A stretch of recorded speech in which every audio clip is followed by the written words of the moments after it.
قسم خدا کی وہابیوں کے ساتھ کھاؤ گے، دیوبندیوں کے ساتھ پیو گے، پوری زندگی اپنے گاؤں کی مسجد نہیں بلکہ مسجد حرام میں نماز پڑھتے رہو، جہنم کے علاوہ کوئی ٹھکانہ نہیں۔ بے شک سبحان اللہ۔ انہوں نے کہا کہ جو سنی کسی کو بدعقیدہ سمجھ کر اس سے دوستی رکھے گا اور باوجود اس کے کہ وہ متقی بھی ہوگا تب بھی وہ جہنم میں جائے گا، کیونکہ اللہ تبارک تعالیٰ ظالم کی بھی دوستی کو ظلم کہا ہے اور بدعقیدگی ظلم ہے۔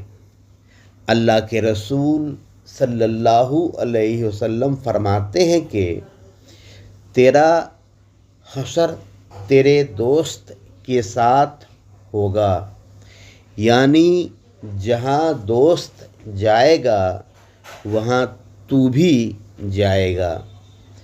حضرت علی رضی اللہ عنہ فرماتے ہیں کہ دشمن کا دوست بھی دشمن ہوتا ہے۔ اسلام میں ظالم سے محبت کو منع کیا گیا ہے بلکہ نفرت کرنے کا حکم ہے۔ اس کا تعلق ایمان سے ہے۔